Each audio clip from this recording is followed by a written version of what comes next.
If you've ever wandered through a museum and found yourself more interested in the strange object in the corner than the centerpiece, you already understand the spirit of this series. Because this isn't a straight line story. It's a collection, a cabinet of ideas, artifacts, paradoxes, and patterns, each one a small window into something much larger. And like any good cabinet of curiosities, the value isn't just in the objects themselves, it's in how they connect. Over the course of this series, we're going to explore education, not as a system, not as a set of policies, and not even as a technology problem, but as something much more human, something older, something that keeps reinventing itself, even when its core purpose refuses to change. Season 1 is where we open the first drawer, not with answers, but with better questions. We're going to look at the foundations, the things that feel so familiar that we rarely stop to question them. What is education actually for? Why does it look the way it does today? And why do so many attempts to change it feel like they only scratch the surface? These aren't new questions. In fact, they're some of the oldest ones we have. Thinkers like John Dewey and Paulo Freire spent their lives wrestling with them, not just in theory, but in practice. They challenged the idea that education is simply about transferring knowledge, and instead pushed us to see it as something participatory, contextual, and deeply tied to how we understand the world. And yet, here we are, still asking the same questions. Across the 8 episodes in this season, we're going to move through a set of ideas that feel simple on the surface, but get more complex the closer you look. We'll start with the purpose of education and how that purpose has remained surprisingly stable even as everything around it has changed. We'll explore the tension between standardization and personalization, why systems that aim to scale often lose the very thing that makes learning meaningful. We'll look at assessment, not just as a tool for measurement, but as something that actively shapes how and what we learn. We'll dig into the idea of knowledge itself. What counts as knowing something, and who gets to decide? And we'll start to uncover a recurring pattern that shows up again and again throughout the series. The deeper you go into education, the less it behaves like a system, and more it behaves like a living thing. Messy, adaptive, resistant to control. Now, here's the part that matters for the bigger story. Season 1 isn't just setting context. It's laying down a thread that runs through everything else that follows. Because in later seasons, we're going to introduce technology, artificial intelligence, new models of teaching and learning, particularly those that promise to fundamentally change the landscape. But if we don't understand the underlying structure first, the purpose, the constraints, the human elements, then all of those innovations start to look like solutions in search of a problem. And that's a pattern we'll come back to more than once. Each episode in this season follows a simple rhythm. We talk about an artifact, something concrete, a moment, a model, an idea you can hold on to. The paradox, where things stop making intuitive sense. The pattern, where we zoom out and start to see where it all connects. And finally, the signal, a small but important indication of where things might be heading next. The signal isn't a prediction. It's more like a flicker, something easy to miss unless you're paying attention. By the end of the season, you won't have a neat conclusion, but you will have a different lens. And that lens is what we'll carry forward to season 2, where those signals start to get louder and a little harder to ignore. So let's begin. We'll open this first drawer and take a look inside. At first glance, it might seem like we're just talking about classrooms, curriculum, and assessments. But look a little closer, and you'll start to see something else entirely. Every generation of educational reformers seem to make the same prediction. The lecture is about to disappear. For more than a century, people have argued that lectures are outdated, relics from a time when information was scarce and professors were the primary gatekeepers of knowledge. And the argument usually sounds pretty convincing. If students can read the material themselves, if videos can explain concepts visually, and if simulations can demonstrate ideas interactively, and now, if artificial intelligence can answer questions instantly, then surely the lecture will finally become obsolete. And yet, if you walk into most universities today, you'll still see something very familiar. Students sitting in lecture halls, a professor at the front of the room, an idea being explained. Sometimes the room is physical, sometimes it's virtual. Sometimes the lecture is recorded and watched later, but the structure, a knowledgeable guide helping learners navigate a subject, is still very much alive. So here's the question. Why does the lecture keep surviving every wave of educational innovation? Welcome to the EdTech Curio Cabinet.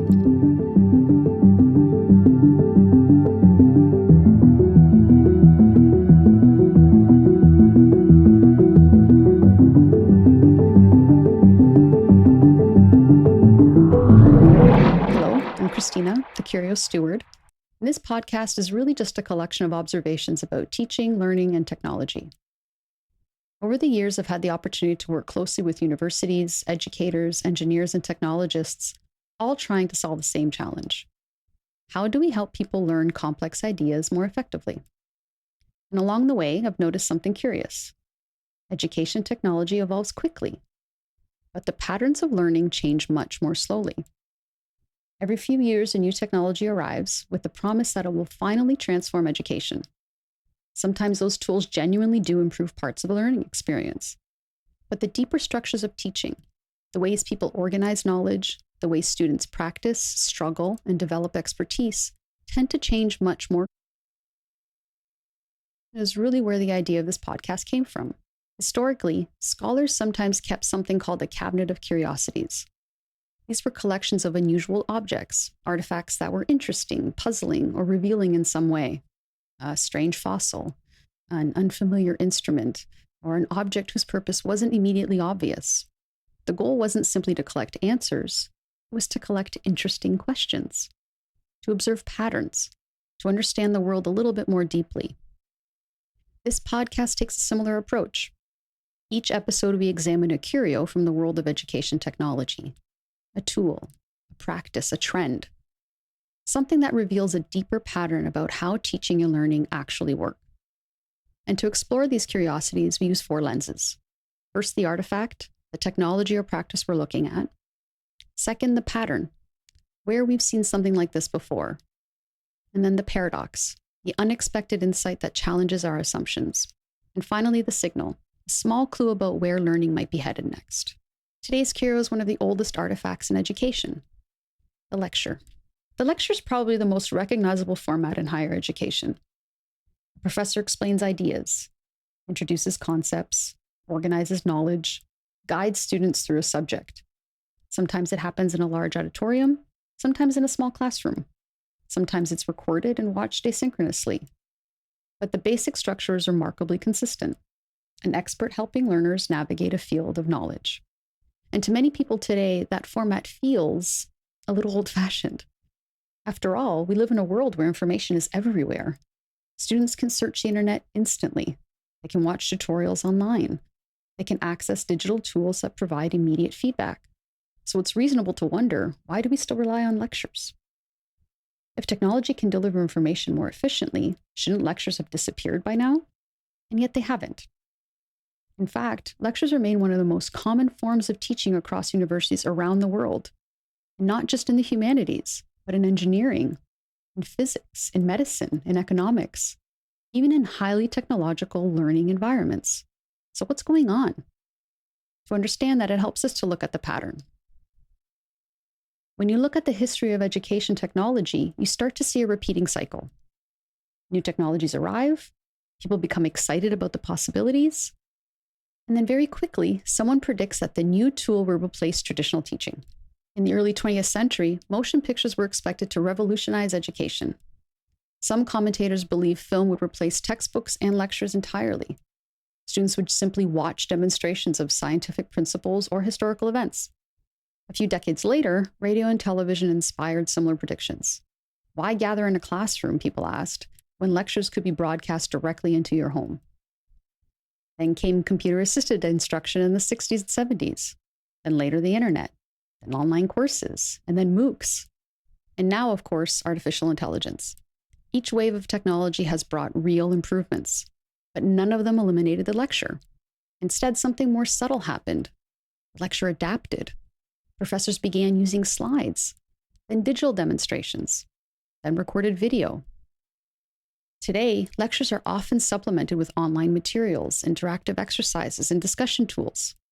Clayton Christensen and his co-authors in Disrupting Class discuss the decline of the traditional one-size-fits-all lecture model, predicting its replacement by student-centric learning. But the lecture itself still remains. And that suggests something interesting. Maybe the lecture isn't simply an outdated information delivery mechanism. Maybe it's doing something deeper. And that's where the paradox emerges. One of the most common criticisms of lectures is that they're passive. Students sit and listen while information flows from instructor to learner. And certainly, poorly delivered lectures can feel that way. But when you watch a truly excellent lecture, something very different is happening. A skilled instructor doesn't simply present facts. They organize knowledge. They explain how ideas connect. They highlight what matters and what doesn't. They point out common misconceptions, and they demonstrate how experts approach a problem. In other words, a good lecture is not about just delivering information. It's about showing how to think within a discipline. And that's a very different role. When students encounter a new subject, whether it's thermodynamics or linear algebra or organic chemistry, the challenge isn't just absorbing information. The challenge is understanding how the pieces fit together, what the intellectual landscape looks like, which ideas are foundational, which ideas are subtle, and which mistakes people tend to make. Experts build on that mental map over years of practice, and a good lecture helps students begin building that map much faster. It's a kind of guided intellectual journey.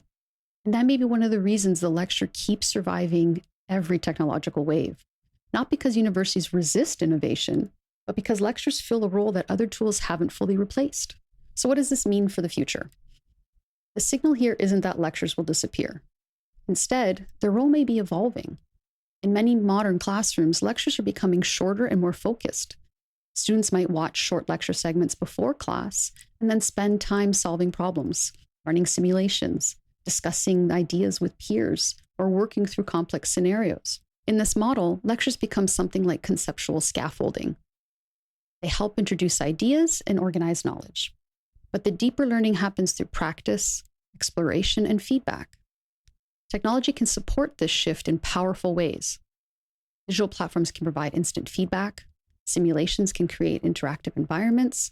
AI tools can help students explore ideas more independently. But those tools often work best when they are a complement rather than the replacement for the instructor's role. So the future of learning may not involve abandoning lectures. Instead, it may involve repositioning them within a richer learning ecosystem. And that's one of the interesting lessons from this first Curio.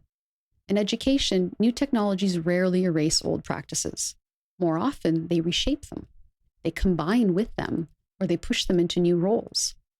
So the next time you hear someone say that lectures are about to disappear, it might be worth asking a different question, not whether the lectures will survive, but how they might evolve in a world where students have more tools and more opportunities to learn than ever before. Education evolves quickly, but the patterns of learning change very slowly. That's why we keep the cabinet open. Thanks for exploring the EdTech Curio cabinet.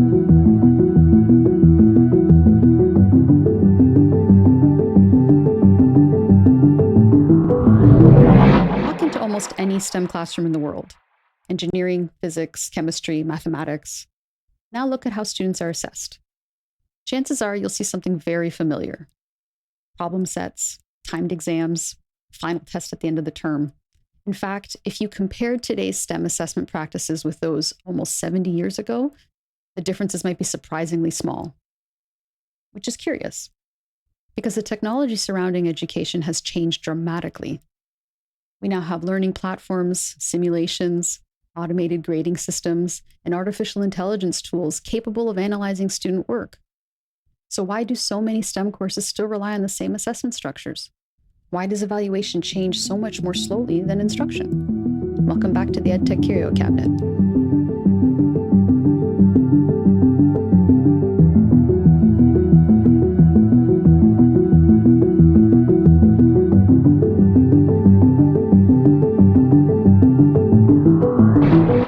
Hello again, I'm Christina, the Curio Steward. And if you listened to our first episode, you'll know that this podcast explores patterns in education through 4 lenses. First, the artifact, the specific tool or practice we're looking at. Second, the pattern, where we've seen something like it before. Then the paradox, the unexpected insight hiding inside the story. And finally, the signal, what it might tell us about the future of learning. Today's Curio is something that quietly shapes almost every student's academic experience. Assessment, specifically STEM assessment. Because while teaching methods have evolved in many ways, the way we measure learning has remained remarkably stable. Now, if you've taken a STEM course, you probably remember the structure. Student attends a lecture, we work through problem sets, maybe complete some lab work, and then at certain points during the semester, they're evaluated through tests or exams. These assessments usually involve solving problems under time pressure, sometimes with calculators, sometimes with formula sheets, sometimes entirely from memory. The format is familiar because it's been refined over many decades. And to be fair, the structure exists for good reasons. STEM subjects require students to demonstrate problem-solving ability, not just factual recall. Instructors need to know whether students can apply concepts. Can they manipulate equations and reason through complex scenarios? So timed exams and structured assignments became a practical way to evaluate those specific abilities. But if we look around today's learning environments, something interesting becomes apparent. The technology supporting instruction has changed dramatically, yet the core structure of assessment often looks almost identical to what students experienced generations ago.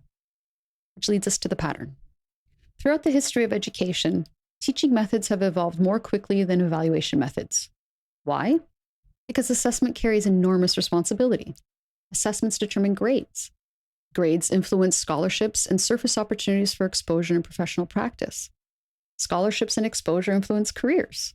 In other words, assessment systems must be trusted. And once an evaluation method becomes widely accepted, institutions tend to be cautious about changing it. In STEM education, this caution has been especially strong. Engineering, physics, mathematics, these disciplines depend heavily on rigorous standards. Students must demonstrate competence, not just familiarity, which means instructors often rely on evaluation methods that have proven reliable over time. Even when new technologies become available, educators frequently ask a critical question. Can we trust this system to fairly evaluate students? Within the context of what we are encountering now in 2026, can we accredit a doctor with a license to practice medicine or award a professional designation to an engineer based on an AI engine's assessment of their competence in their given art? That question slows change. And that caution in many ways is understandable because we don't yet have the data or experience to provide that universal confidence. But it also creates an interesting paradox. The technologies that transform teaching often struggle to transform assessment. Consider modern learning platforms, and I'm going to speak authoritatively to what our platform Mobius offers, but some of these apply to a number of other systems as well. Students can now receive immediate feedback on practice problems. Interactive simulations allow them to experiment with complex systems. AI tools can explain concepts and guide problem solving. All of these tools can dramatically enhance learning. But when it comes time to evaluate students, many instructors still rely on traditional exams. Why? Because assessment requires something more than instructional support. It requires credibility. An assessment must be trusted by the instructor, the institution, the accreditation body, and often the broader profession and the public at large that seeks service from this profession. In fields like engineering or medicine, that trust matters enormously. A degree signals competence. Now, whether or not that is universally accurate, that is what has been ingrained in society for centuries. And institutions want to ensure that competence is demonstrated in reliable ways, which means assessment evolves cautiously. But that doesn't mean we won't evolve at all.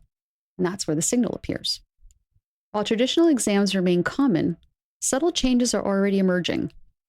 Many STEM courses now include continuous assessment. Instead of relying on a few major exams, instructors evaluate learning through multiple smaller activities, practice assignments, online problem sets, interactive exercises, collaborative projects. These tools allow instructors to observe learning over time rather than at isolated moments. At the same time, digital assessment platforms can evaluate complex problem solving more efficiently than ever before. Some systems allow students to explore multiple solution paths. Others provide targeted feedback that helps learners understand mistakes immediately. And increasingly, assessment is beginning to incorporate authentic problem solving, adding realistic scenarios, having engineering design challenges, data analysis tasks, problems that more closely resemble the work professionals actually do. In other words, the future of assessment may not abandon rigor, but it may gradually expand how competence is demonstrated, from single moments of evaluation to richer, ongoing demonstrations of understanding. And that brings us back to the Curio. Why does STEM assessment still resemble its mid-20th century counterpart? Perhaps because assessment systems carry enormous responsibility. They must balance innovation with fairness, flexibility with trust. But the story of assessment is still unfolding. Technology is beginning to provide new ways to observe learning, and over time, these tools may allow educators to evaluate understanding more continuously and perhaps more authentically than they ever have before. Education technology evolves quickly, but the patterns of learning change slowly. That's why we keep the cabinet open. Thanks for joining me in exploring the EdTech Curio cabinet.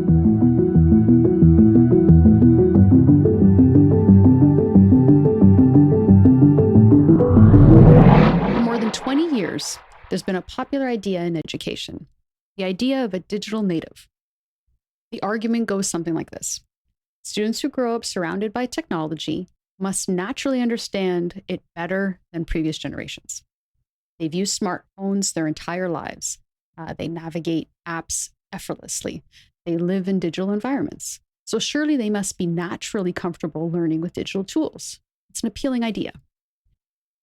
But when educators look closely at how students actually use technology for learning, the story becomes far more complicated. Welcome back to the EdTech Curio Cabinet.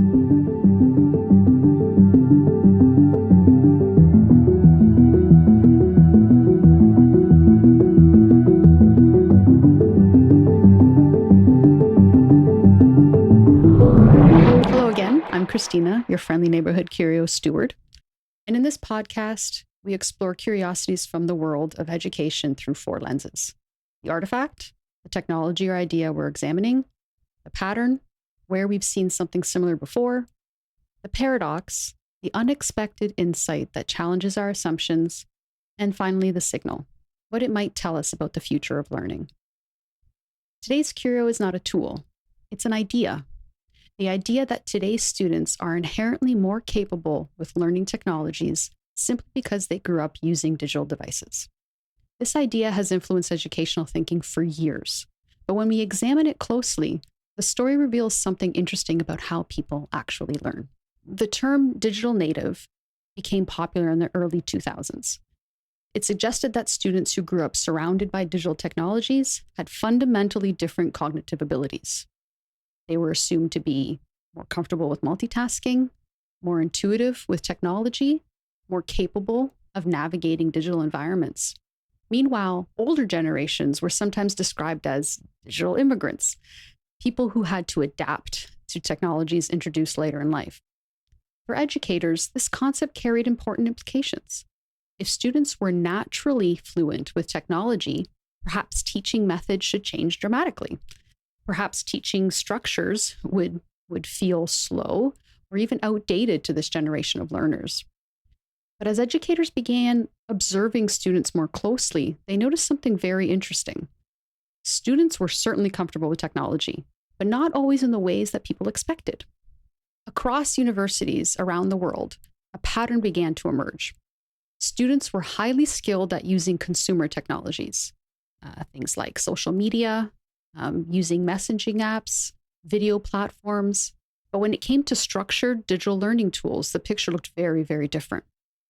They were exposed to learning management systems, data analysis software, engineering simulation tools, even advanced search techniques. These environments required skills that many students had never explicitly been taught. Both educators and researchers have noted a significant gap between being proficient with smartphones and social media, which is the idea of consumption, and the gap between understanding how to use computers for productivity, file management, and problem solving.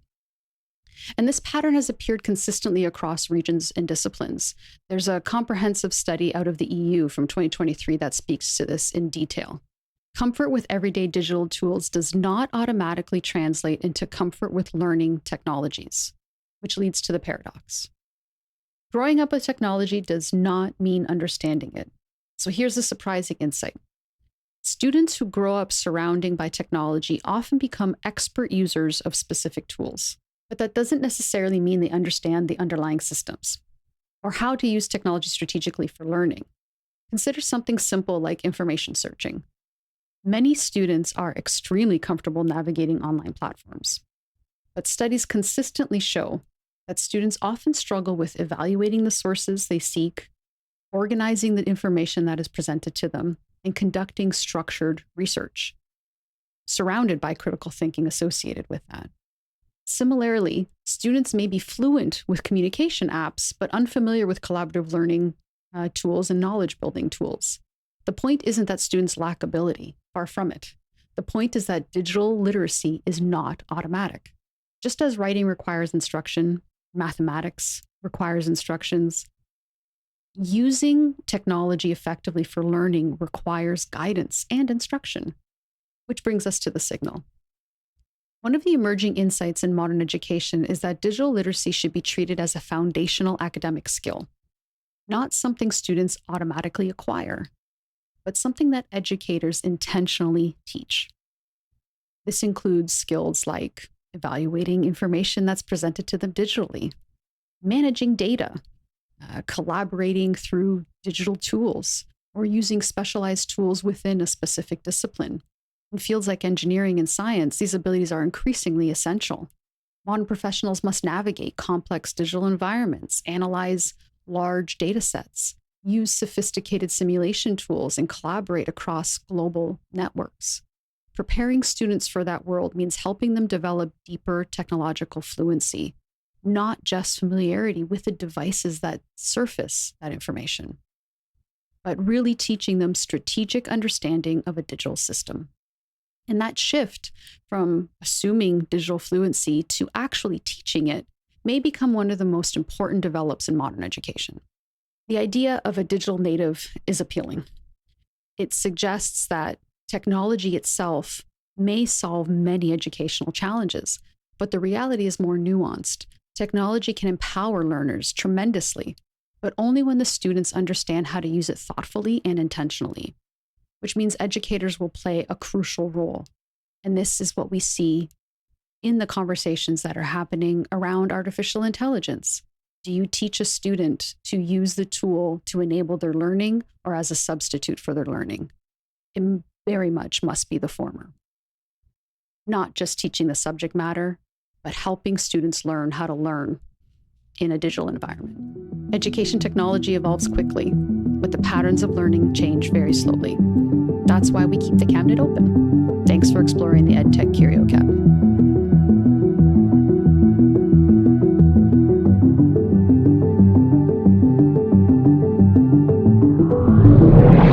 For decades, educators have believed that technology might finally solve one of the most persistent challenges in education: math anxiety. The thinking often sounds familiar.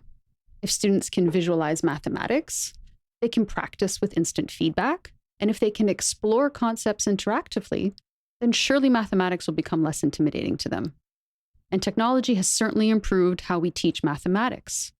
There's graphing tools, dynamic simulations, interactive problem sets, AI tutors, but something curious remains. Despite all of these innovations, math anxiety has not disappeared. Why? Welcome back to the EdTech Curio cabinet.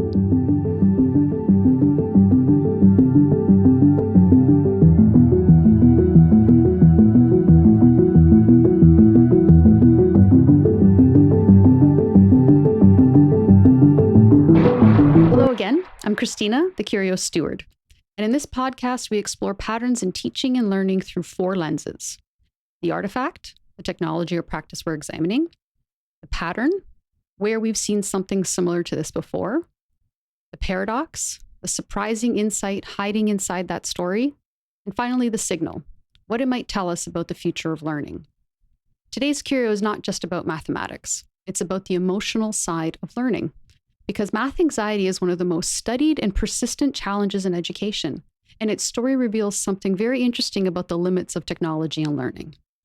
Over the past several decades, an enormous number of technologies have been developed to help students learn mathematics.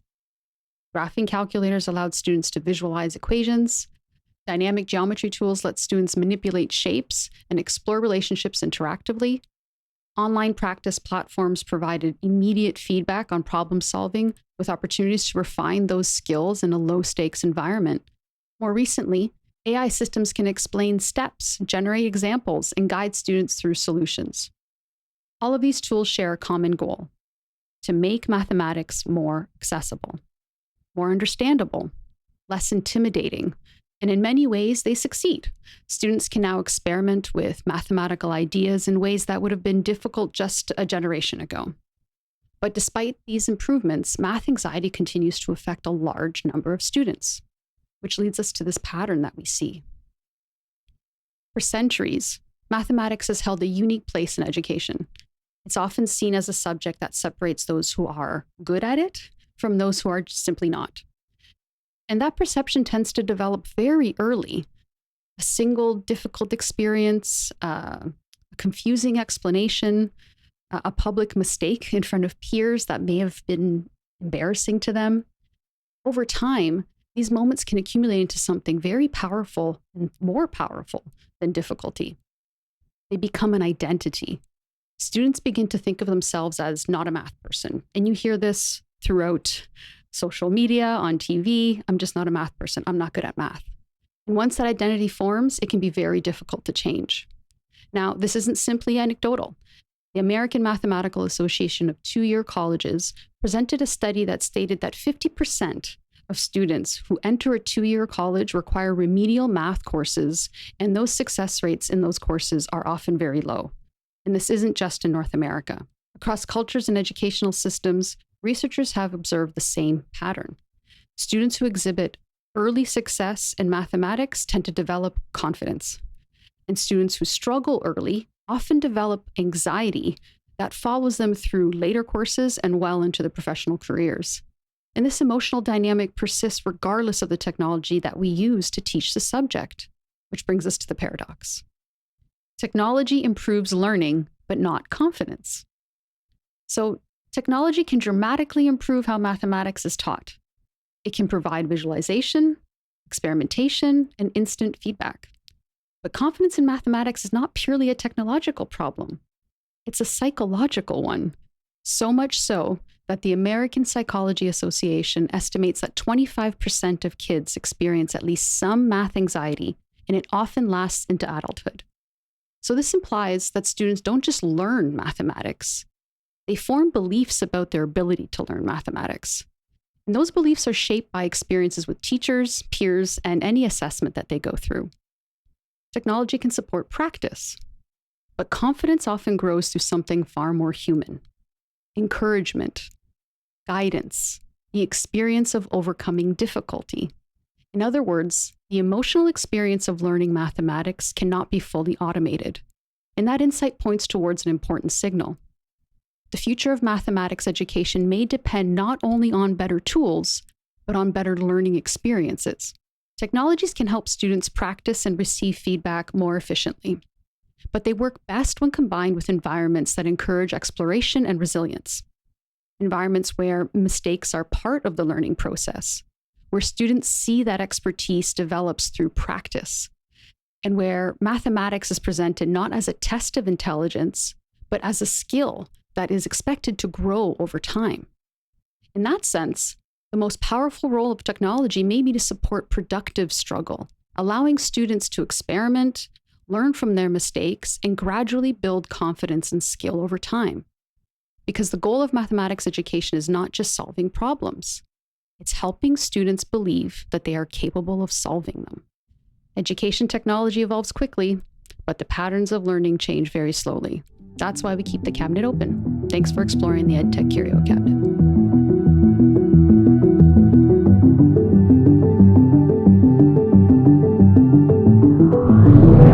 Around 2012, a new idea swept through higher education: massive open online courses, or MOOCs. The promise was bold. Anyone, anywhere in the world, could take courses from the best universities. Learning would become globally accessible. Education would scale. Some people even predicted that MOOCs might replace traditional universities altogether. And yet, more than a decade later, universities are still here. MOOCs still exist, but their role looks very different from what many people had imagined. So what actually happened? Welcome back to the EdTech Curio Cabinet.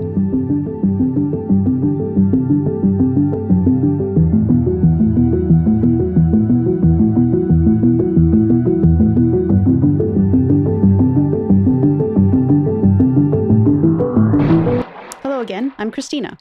And in the EdTech Curio cabinet, we explore curiosities in education through 4 lenses: the artifact, the idea or innovation we're examining; the pattern, where we've seen something like this before; the paradox, the unexpected insight hiding inside that story; and the signal, what this might tell us about the future of learning. Throughout this series, we've been exploring a simple but powerful idea. Education changes, but it doesn't always change in the ways we expect. And sometimes, when a new idea promises to transform learning entirely, it ends up revealing something much deeper about how learning actually works. Massive open online courses, or MOOCs, emerged from the idea that online platforms could deliver university-level instructions to enormous numbers of learners. Early courses from institutions like Stanford, MIT, and Harvard drew hundreds of thousands of participants. Platforms such as Coursera and edX became global gateways to higher education content. And the structure was relatively simple. They had video lectures, automated quizzes, discussion forums, all delivered online, often at no cost. And for the first time, a learner anywhere in the world with an internet connection could access university-level material.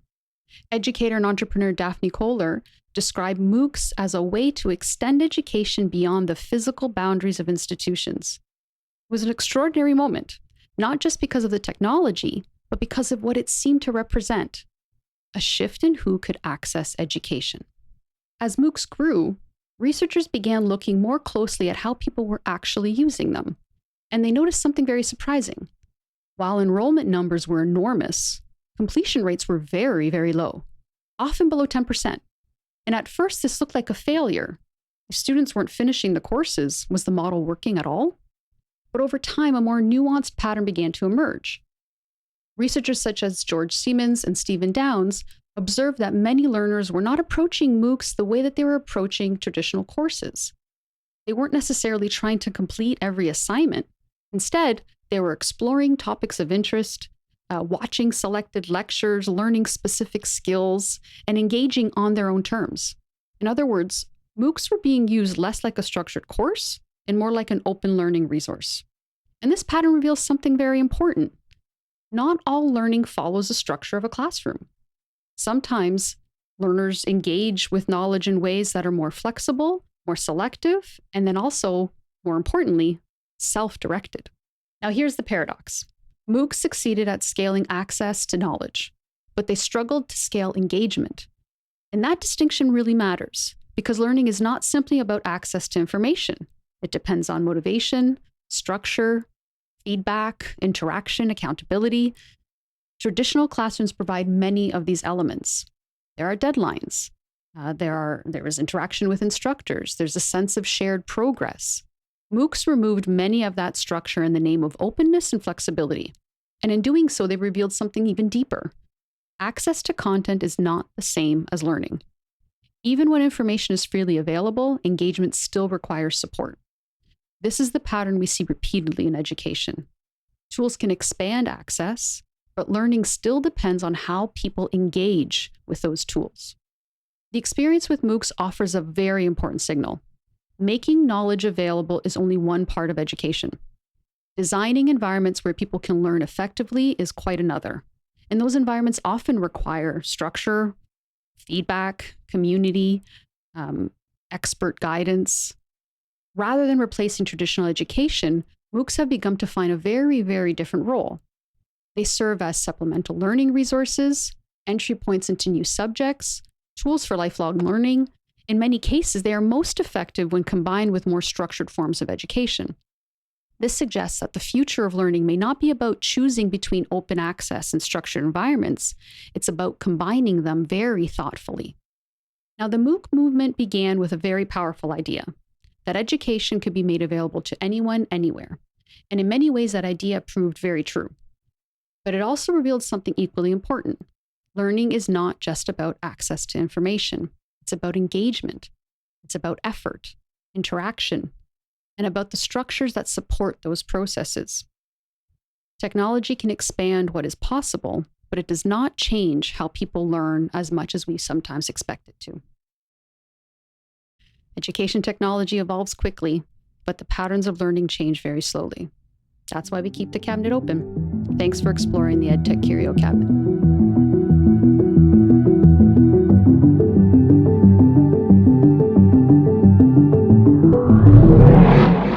last several decades, education researchers have discovered something important. Students tend to learn more effectively when they are actively engaged. Not just listening, not just watching, but solving problems, discussing ideas, testing concepts in practice. This approach often is called active learning. And study after study has shown that it improves outcomes, particularly in STEM education. A widely cited meta-analysis by Scott Freeman and colleagues, published in the Proceedings of National Academy of Sciences, examined hundreds of STEM courses and found that active learning significantly increased student performance and reduced failure rates. So if active learning works so well, why isn't every classroom built around it? Why do lectures remain so common? And why do many instructors struggle to implement active learning at scale? Welcome back to the EdTech Curio Cabinet.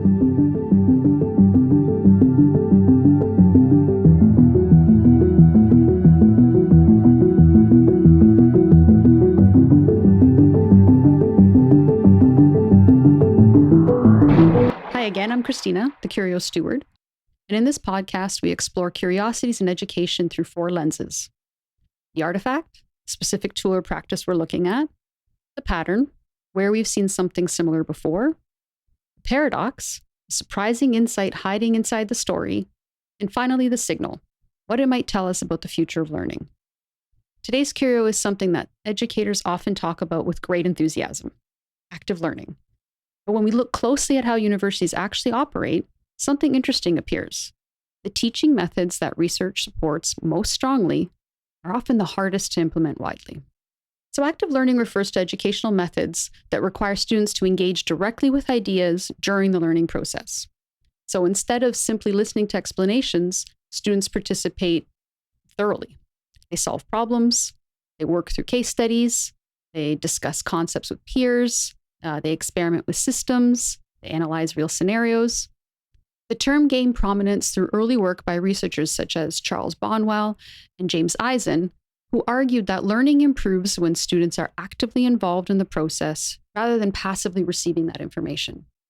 In STEM fields, this might involve collaborative problem solving, engineering design challenges, working through interactive simulations, doing guided problem-solving sessions during class. And the goal for these are all very simple. Students learn best when they actively construct understanding rather than passively receiving that information. And the research supporting this approach is substantial. Analyses across hundreds of courses, including the work of Scott Freeman, has consistently shown that active learning improves student outcomes. So in theory, the path forward seems very, very clear. Adopt active learning everywhere. But in practice, things become a little bit more complicated. Universities are very complex systems. Courses are structured around fixed schedules. Classrooms are designed with particular layouts, often rows facing a front-facing instructor. Faculty workloads are already demanding, balancing teaching, research, and administrative responsibilities. Now, introducing active learning often requires more than simply deciding to change teaching style. It may require redesigning the entire course itself, rethinking how that class time is used, developing brand new activities, creating new forms of assessment, and you yourself learning brand new tools. Education researchers such as Carl Wyman, a Nobel laureate who later focused on science education, have written extensively about how difficult it is to translate evidence-based teaching practices into widespread institutional change. And for instructors teaching large classes, sometimes hundreds of students at once, these changes can feel particularly daunting. So what often happens is this: individual instructors experiment. They try new techniques in their own classrooms, they develop an innovative approach, and sometimes those experiments succeed beautifully. But scaling those innovations usually requires the entire department or institution to be on board, and that is much harder, which brings us to the paradox. The teaching methods that research supports most strongly are often the most difficult to implement at scale. Active learning requires planning, facilitation, managing student interaction, adapting in real time to student responses, and it sometimes requires redesigning physical learning spaces themselves. A lecture, by comparison, is efficient. One instructor, one room, clear structure. That efficiency helps explain why lectures have persisted so strongly, something we explored earlier in the series. It's not necessarily a resistance to innovation. Often it's a matter of logistics, it's time, it's resources, infrastructure. In other words, the persistence of the lecture is not just pedagogical, it's structural. And that's what makes active learning such an interesting case, because it highlights the gap between what we know works and what the system can realistically support. This is where technology may begin to play an important role. One of the most promising developments in modern education technology is the ability to support interactive learning environments at scale. Digital platforms can now manage collaborative problem solving.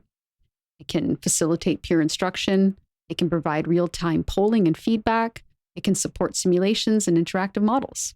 Tools inspired by approaches such as peer instruction, developed by Eric Mazur, allowed instructors to engage large classrooms in active participation without losing structure.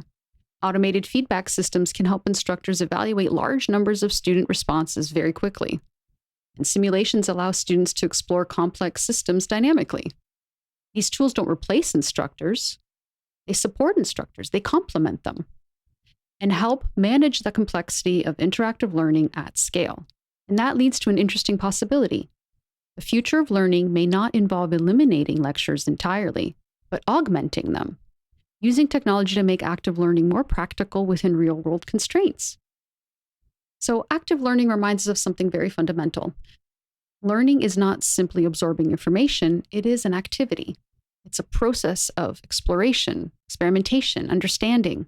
The challenge is not knowing what works, because we have decades of research that helps us understand that.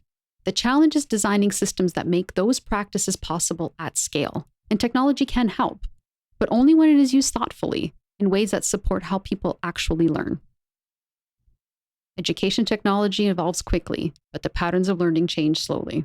That's why we keep the cabinet open. Thanks for exploring the EdTech Curio cabinet.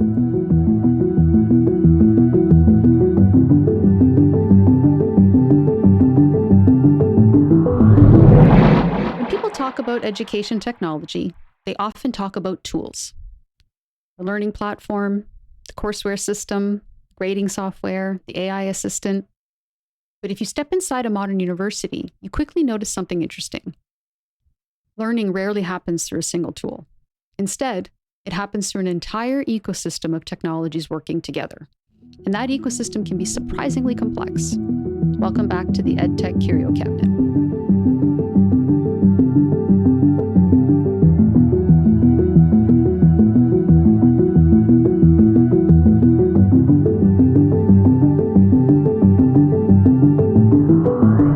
Hello again, I'm Christina. And today's Curio explores something that students rarely see directly, but instructors and institutions think about constantly: the digital infrastructure behind modern learning. Because while we often talk about individual technologies, the reality is that teaching and learning now operate within interconnected systems. And that's important, because throughout the series, we've explored how education evolves, from the persistence of lectures, to the challenges of scaling active learning, to the role of assessment in shaping behavior. Each of those curios point to something deeper. Learning doesn't happen in isolation. It happens within systems. And increasingly, those systems are technological. Understanding that ecosystem reveals something very important about the future of education technology. In many universities today, a typical course involves several different technologies working together. A learning management system, often called an LMS, where courses are designed and organized, digital courseware providing structural practice, video platforms delivering recorded lectures, discussion tools supporting communication, assessment platforms evaluating student work, analytic systems helping instructors understand student progress, and each of these tools together serve a very specific purpose. And each tool is often developed by a different organization. From the student perspective, these systems may appear relatively seamless. You log in, you navigate your course, you complete your work. But behind the scenes, these systems must exchange data, they have to authenticate users, they synchronize course structures, they maintain privacy and security. The LTI standard, or Learning Tools Interoperability Standard, developed by organizations like IMS Global Learning Consortium, attempt to make these connections possible. In other words, what looks like a single course is actually supported by a network of internet-connected systems. It's a technology stack. It's a whole ecosystem. This pattern isn't unique to education. Many modern technologies operate within ecosystems rather than as standalone tools. Smartphones connect to app stores and developer platforms. Financial systems, they connect to banks, payment processors, and digital wallets. Healthcare systems, they integrate patient records, diagnostics, analytics tools. Technology scholar Carlos Baldwin has written about how complex systems evolved into modular ecosystems, where specialized components interact through shared standards. Education is beginning to follow a similar trajectory. Instead of a single platform doing everything, institutions increasingly rely on networks of specialized tools. This connects to something we've seen in other curios. In the episode on active learning, we saw that effective teaching often requires multiple forms of interaction: discussion, problem solving, feedback. No single tool fully supports all of those processes. And in the episode on assessment, we saw how different forms of evaluation require different types of systems, from auto-graded problems to open-ended submissions. In other words, as learning becomes more complex, the system supporting it also has to become more complex. So here's the paradox. Universities often purchase technologies individually, but they expect them to function as part of an integrated system. An instructor adopts a courseware tool. The institution implements a learning management system. Another group introduces analytics software. Each decision may make sense on its own, and each tool may be excellent in isolation. But unless those systems communicate effectively, the experience becomes fragmented. Students encounter multiple logins. Their workflows are disconnected. They have inconsistent interfaces and have to learn with different training modules. Information's duplicated. And instructors face a very different challenge. They must navigate and coordinate these systems, all while still trying to focus on teaching. The paradox is that success in educational technology increasingly depends not just on what tools can do individually, but on how well they work together collectively. And yet, the way institutions adopt technology often treats tools as independent decisions. The signal emerging from this curio is subtle but important. The future of education technology may depend less on individual tools and more on interoperability. The ability for systems to communicate seamlessly, share data securely, support consistent user experiences, and integrate into a coherent workflow. This is not just a technical problem. It's a design problem. It's an institutional problem. And increasingly, it's a strategic problem. We may begin to see greater emphasis on shared standards, platform ecosystems, integration-first design, partnerships between technology providers, because in modern learning environments, the value of a tool is not just in what it does, it's how well does it fit within the broader ecosystem. And this connects back to a recurring theme that we have in the Curio cabinet. Technology does not replace learning structures, it becomes a part of them. Now, students often experience learning through individual courses, assignments, lectures, discussions, but institutions increasingly manage learning through networks of technologies, invisible systems that support visible experiences. Understanding that ecosystem helps explain why innovation in education can sometimes feel slow or complex. And it's not just about improving a single tool. It's about coordinating many tools into something coherent. And that coordination is where much of the real work now happens. Education technology evolves quickly, but the patterns of learning change slowly. And sometimes the biggest changes aren't in the tools themselves, but in how they connect. That's why we keep the cabinet open. Thanks for exploring the EdTech Curio cabinet.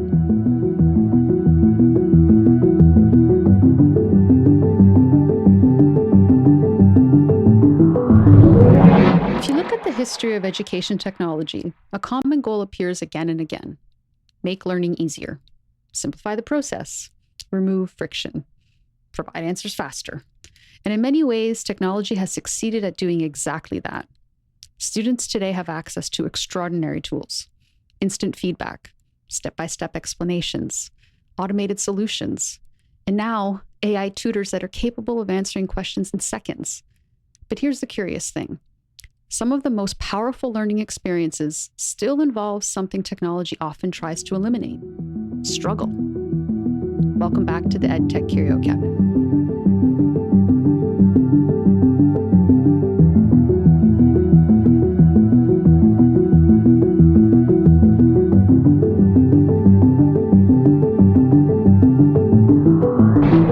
Hello again, I'm Christina, the Curio Steward. And throughout this podcast, we explore curiosities in education through 4 lenses. First, the artifact, the technology or trend we're examining. Second, the pattern, where we've seen something similar before. Third, the paradox, the unexpected insight that challenges our assumptions. And finally, the signal, a small clue about where learning might be headed next. Today's Curio is about something that can feel uncomfortable for students, and sometimes for instructors as well: difficulty. Because one of the most interesting discoveries from modern learning science is this: some kinds of difficulty are not obstacles to learning. They are actually essential to it. Modern learning tools are incredibly powerful. Students can now access step-by-step explanations for complex problems. They have interactive simulations at their fingertips, automated feedback systems, video walkthroughs of almost any concept, and increasingly AI systems that can guide learners through solutions. These technologies are extraordinary, and they can help students understand concepts faster. They correct mistakes earlier.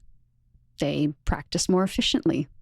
In many ways, they reduce the frustration that learners historically faced when studying difficult subjects. But this convenience raises a very interesting question. If learning becomes too easy, what happens to the learning process itself? Across nearly every domain where people develop expertise, mathematics, engineering, music, athletics, one pattern appears again and again. Expertise develops through practice. Not just exposure, not just explanation, but practice. Repeated attempts, mistakes, revision, gradual improvement. This process is often challenging, and historically, educators have sometimes worried that difficulty discourages students. But research in cognitive science has revealed something fascinating.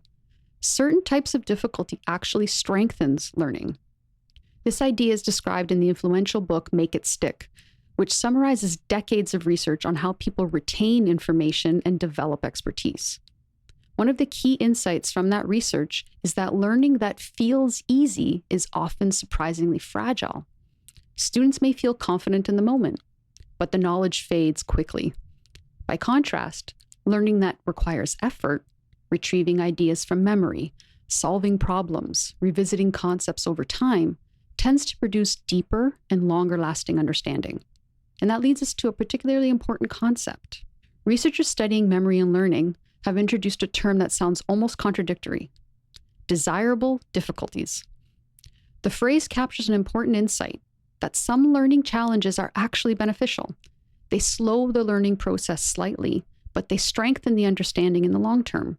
For example, trying to retrieve information rather than simply rereading it, spacing learning over time instead of cramming it, practicing problems in varied contexts rather than repeating the identical example. All of these techniques introduce small amounts of difficulty, but they force the brain to work a little harder. And that effort strengthens memory and understanding. Now here's where the paradox appears. Many modern learning technologies are designed to remove difficulty. They provide immediate answers, instant solutions, step-by-step guidance. But if those tools eliminate too much challenge, they may also eliminate the cognitive effort that makes learning durable. In other words, making learning feel easier can sometimes make it less effective. This insight doesn't mean that technology is harmful. Quite the opposite. The most promising learning technologies of the future may be those that support productive struggle, systems that guide students without immediately giving away the answers, platforms that encourage experimentation, tools that provide feedback while still allowing learners to wrestle with the ideas. In many ways, this is where thoughtful design becomes essential. Technology should help students persist through difficult problems, not bypass them entirely, because the goal of education is not simply completing the task, it's developing the ability to think, and thinking often requires effort. This Curio reveals something deeply human about learning.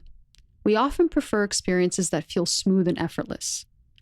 But the moments that shape our understanding most strongly are often the ones that require persistence, working through a challenging problem, returning to an idea that didn't quite make sense at first, gradually realizing that something once confusing has now become clear. Those moments of progress are powerful, and they often emerge precisely because learning involved a little struggle along the way. Education technology evolves quickly, but the patterns of learning change slowly. That's why we keep the cabinet open. Thanks for exploring the EdTech Curio cabinet. Before we close the cabinet on our first season, it's worth pausing for a moment and looking at the curiosities we've explored together. Across these 8 episodes, we've examined a range of artifacts from the world of education technology. The lecture that refuses to disappear, the surprisingly persistent structure of STEM assessments, the myth of the digital native, the enduring challenge of math anxiety. We looked at the rise and the reality of MOOCs, and we explored the difficulty of scaling active learning. We also examined the hidden ecosystem of tools that now support modern teaching. And finally, we considered something that learning science keeps reminding us of: the importance of productive struggle. On the surface, these curiosities seem quite different from one another. But when we take a step back, a pattern begins to emerge. Education is not transformed overnight by technology. Instead, it evolves slowly through the interaction of 3 powerful forces: human learning, institutional systems, and technological possibility. Technology can accelerate change, but it rarely replaces the deeper structures of learning that have developed over centuries. Instead, it reshapes them, sometimes subtly, sometimes dramatically, but always within the constraints of how people actually learn. That's what makes the Curio cabinet such an interesting place to explore. Because every new tool, every new idea, every new innovation carries with it echoes of earlier experiments in education. Patterns repeat, assumptions return, and occasionally, a new signal appears that hints at where learning might be headed next. In Season 2, we're going to open a different set of drawers in the cabinet. Instead of focusing primarily on teaching practices and learning science, we'll begin exploring the emerging frontier of education technology itself. What role will artificial intelligence play in assessment and feedback? How might universities rethink credentials in a world where learning happens continuously? What does academic integrity mean in the era of generative AI? And perhaps more interestingly, what parts of education may remain uniquely human no matter how advanced our technologies become? Those are some of the curiosities we'll begin exploring next. But for now, we'll close the cabinet on Season 1. Thank you for joining me in examining these artifacts, these patterns, paradoxes, and signals from the evolving world of teaching and learning. Until next season, keep asking curious questions.